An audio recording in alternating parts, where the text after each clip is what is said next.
The year 1897 was a time of many terrifying events in the great house at Collinwood, and these events had a lasting effect on all who lived there and all who would come after them. But perhaps no single event was so cruel and frightening as the deliberate plan of one evil man to induce madness in the mistress of the house.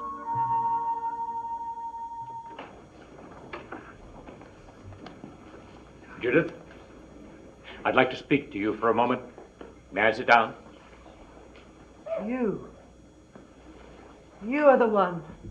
What are you talking about? You are the one. I don't understand, Judith. You made Timothy Shaw poison me.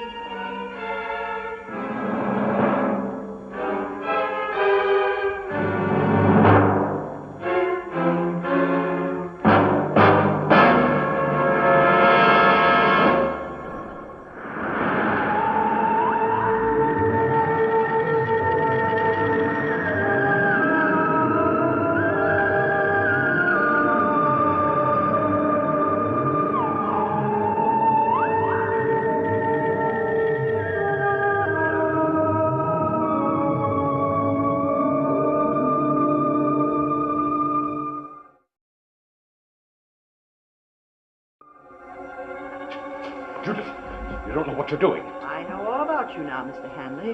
What you did, how you used Timothy Shaw. No, that's not true. You've got to get a hold of yourself. You don't know what you're talking about. You and my husband planned it, didn't you? And thought you could blame poor Timothy Shaw. Judith! Give me that! Oh, let go! What is the matter with you?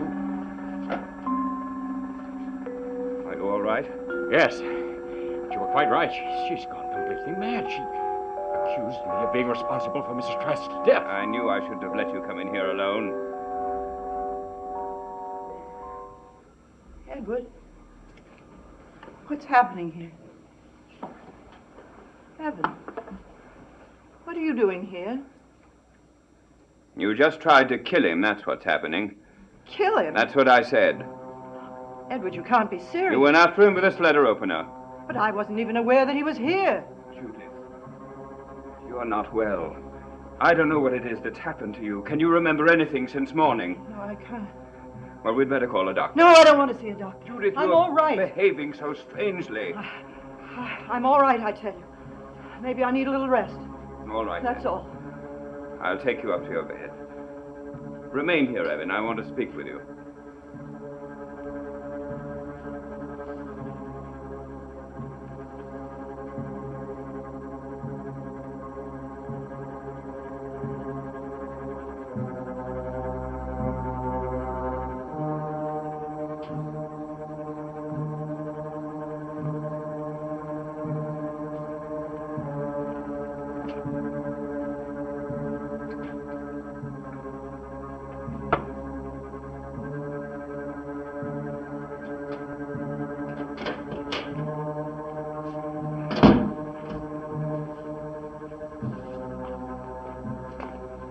Well, Mr. Hanley, and where have you been for the past 24 hours? Never mind.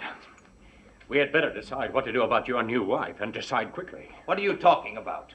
For some reason, unknown to me, she has imagined herself to be your first wife. And while under that delusion, she accused me of being responsible for her death.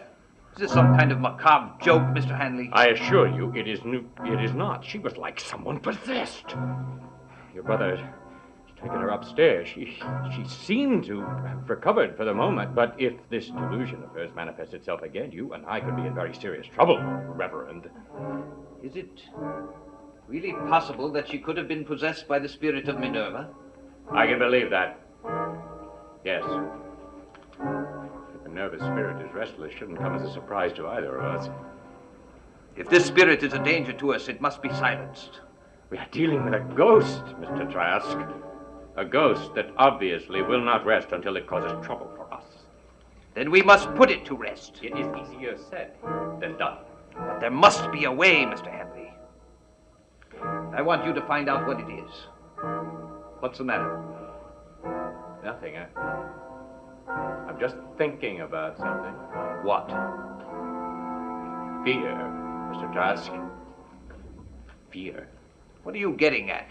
Even though your first wife is dead, Judith still has an enormous fear of her. So? Well, perhaps we can use that fear to our advantage. How? By bringing your first wife back to haunt Judith. According to what you've told me, Mr. Hanley, that's already happening. Yes, but certainly not to our advantage. What do you intend to do? I'll explain that when the time comes. In the meantime, I would remind you that Judith has changed her will in your favor. I'm aware of that. If anything should happen to her, you would become master of Collinwood. Your point, Mr. Hanley? Well, I think my point should be very obvious. I mean to be taken care of.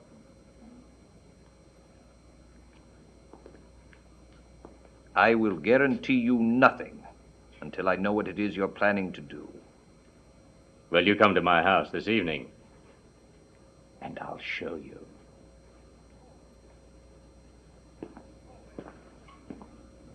Oh, and bring a picture of your first wife with you. Why?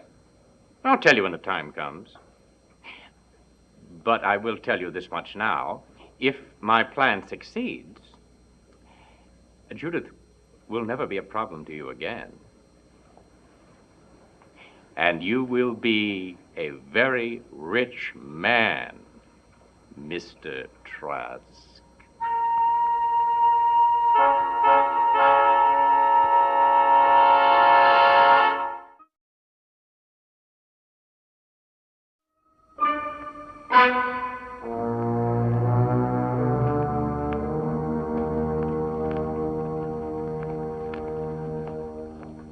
Where is Evan Hanley? He left a few minutes ago. I asked him to wait for me. He said he had some urgent business in town, but that he would be home later this evening. Very well, I'll call him later. In the meantime, I want to have a word with you. About Judith, no doubt. Yes? Well, Edward, I think it should wait until after I've had a chance to talk to her. I will speak with you now. It cannot wait. Very well.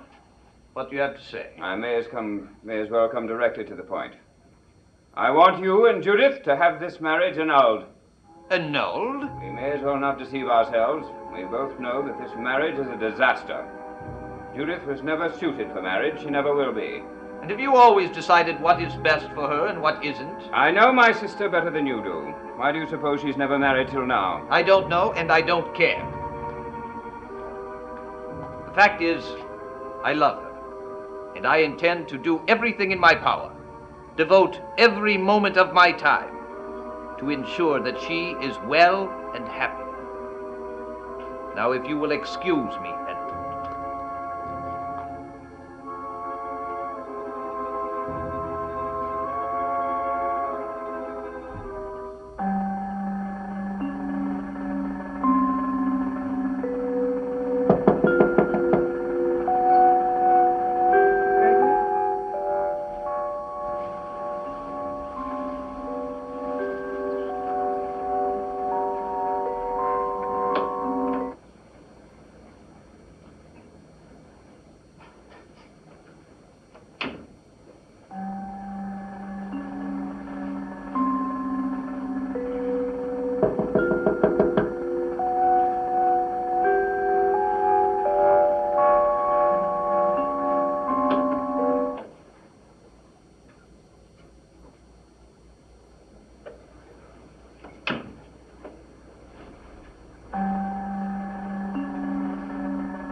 Who is it?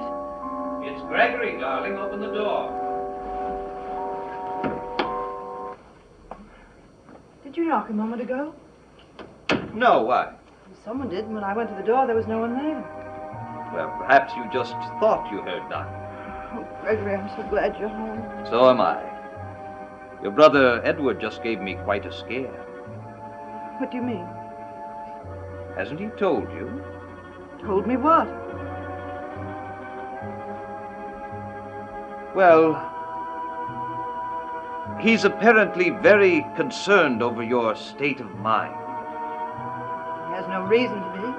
That's what I told him. Had a disturbing dream, but there's nothing wrong. Now, I didn't say I agreed with him, did I? No, you didn't. Then stop being so upset. I'm not myself today.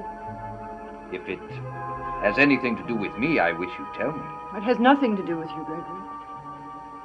Well, whatever it is, we shall face it together. Now, you must not be afraid, Judith. You must not be afraid. I'm not afraid as long as you're with me. You will stay with me, won't you? Of course I will. Oh, I do have to make one more trip to the school. But I shall be back as soon as possible. And then I will stay with you, I promise. I'd be miserable without you.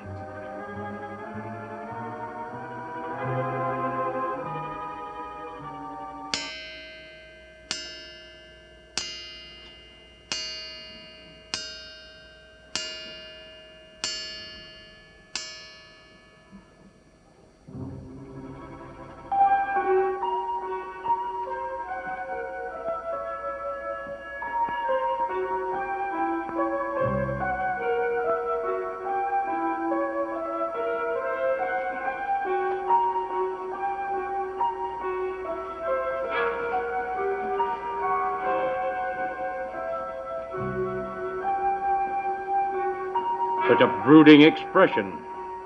What's wrong, Mr. Trask? Surely you can understand my discomfort at participating in this sort of thing. Yes, of course. But we can't always be on the side of the angels, can we? Did you bring the picture of your first wife? You still haven't told me what it is that you're going to do exactly. Yes. Yes, it will do very nicely. The goal of our little ceremony is to conjure up a black ghost of your first wife. I don't understand. In effect, we are going to create a thing that will appear to Judith. She will think it is the ghost of Minerva Trask, but in fact, it will merely be an hallucination and will be completely under our control. Will this hallucination be visible only to Judith? No. That is the one dangerous thing about the plan. When it appears, anyone will be able to see it. Now, that is why you must go to Judith immediately and stay with her and do your best to keep anyone else from coming near. You still haven't told me how this picture of Minerva fits into it. At the height of the ceremony, I will set fire to the picture. And at that point, if I have been successful, the apparition will appear to Judith. I'd better get back to Collinwood at once. Yes. It's a few minutes past 8. I will begin at exactly 8:30. That should give you plenty of time.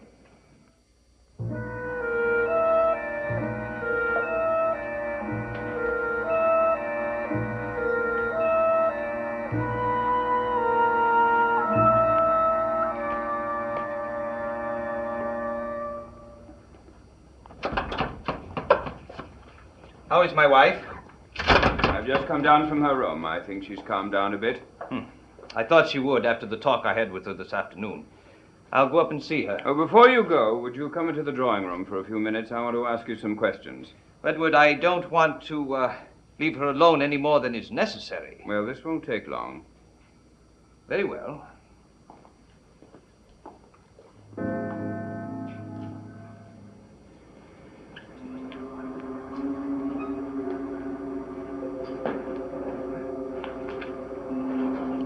I invoke and conjure thee, false and subservient spirit of Minerva.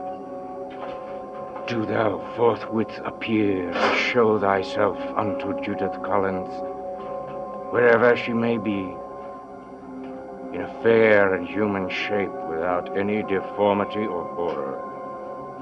Show thyself presently, and manifest only that which I desire.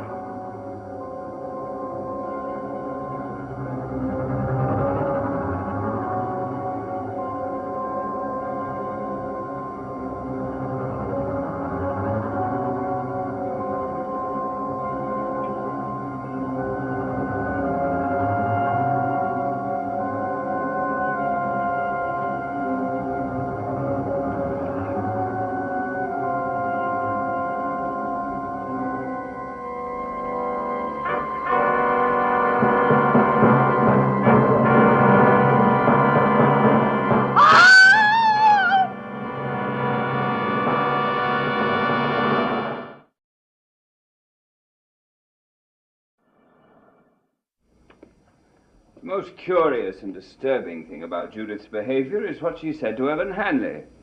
And what was that? She accused him of murdering your first wife. Why on earth would she make such a fantastic accusation? Considering the state of mind she was in, Edward, I don't think she needed a reason. You yourself said she was completely irrational. Gregory! Judith, what's the matter? Oh, thank the Lord you're home. Well, I told you I would be home early, don't you remember? Yes, of course. Judith, you're trembling. What's wrong? Oh, nothing. It was just a slight chill in my room. Edward, I would like to speak to Judith alone. Would you excuse us, please? Come, my dear.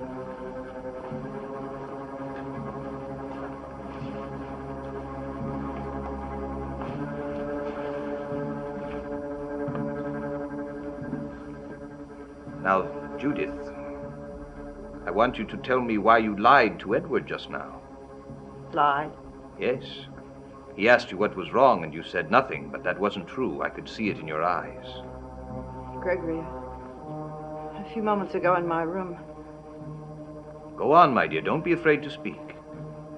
I saw Minerva's spirit. It appeared suddenly in a corner of the room. It must have been your imagination. Even if it were possible for spirits to return from the dead, Minerva's never would.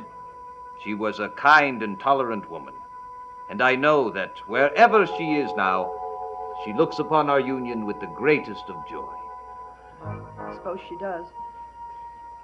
Now, you know how I feel about alcoholic beverages, but I think perhaps a little brandy will help calm your nerves. Gregory. What is it? Gregory. She's here again. I beg your pardon? On the other side of the room. Look and you'll see her.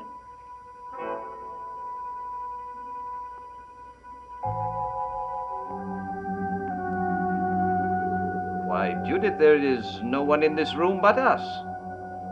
But you must see her. She's there in that chair.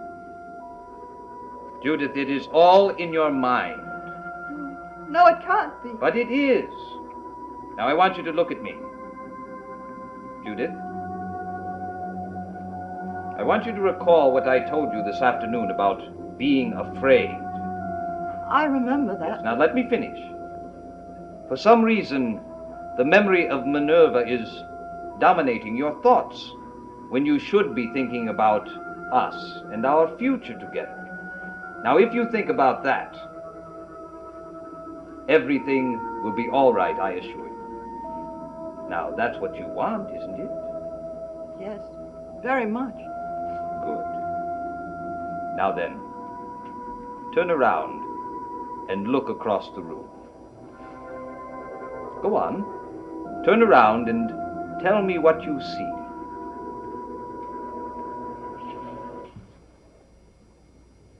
Well? I don't see anything. There. Didn't I tell you? Yes. I'd like that brandy now, please.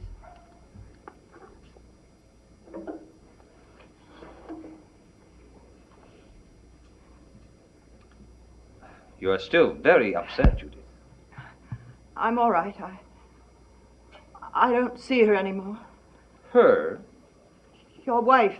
But Judith, you are my wife. Now I want you to keep telling yourself that. I am Mrs. Trask. I am Mrs. Trask. I want you to say that. Now come, Judith. My students, don't hesitate. I'm not feeling well. You should rest. You must go up to your room now. Perhaps you're right. Perhaps I do need my rest.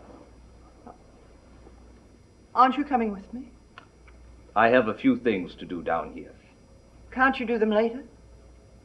Now, come, Judith. You sound as though you were afraid to go up to your room alone.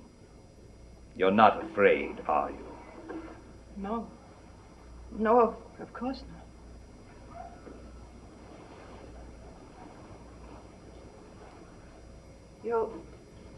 You'll come up when you're finished, won't you?